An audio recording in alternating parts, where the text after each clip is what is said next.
नमस्कार प्रिय दर्शकों।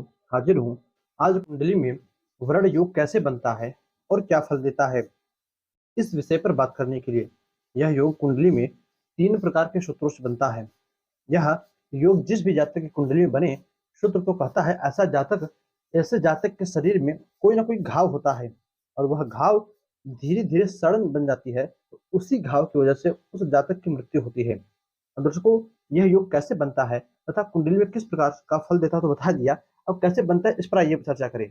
पहला सूत्र कहता है कि जन्म कुंडली के अष्टम भाव में मंगल हो तब यह योग बनता है।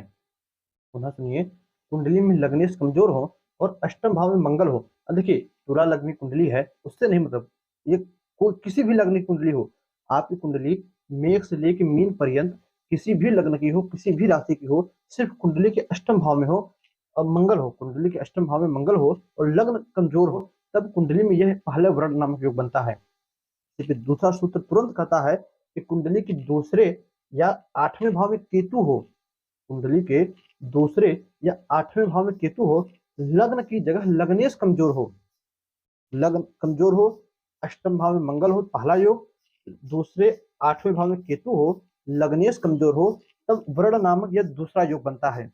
इसी प्रकार जो तीसरा योग है वह कहता है कि जातक की जन्म कुंडली में छठे भाव का स्वामी लग्न में पापक ग्रहों से युक्त हो या अष्टम भाव में पापक ग्रहों के साथ बैठा हो।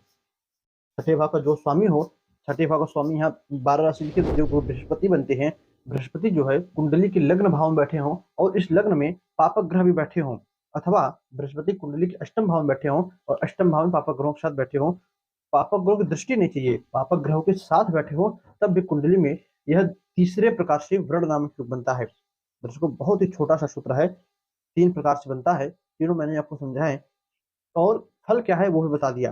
अब आप अपनी कुंडली देखिए, किसी कुंडली देखिए, किसी कुंडली में योग बना हो तो इस योग की परम शांति आवश्यक है, शांति परम आवश्यक है, क्योंकि सूत्र तो कहता है कि जब तक शरीर में घाव बनती है पहले, फिर घाव धीरे धीरे सड़न का रूप ले लेती है, वह घाव सड़ जाती है, यानी कहने का मतलब एक बहुत ही समझिए डिफिकल्ट रूप वह घाव ले लेती है और उसी घाव की वजह से ऐसे जातक की मृत्यु हो जाती है या उस अंग को काट के निकालने का जो है नंबर आ जाता है।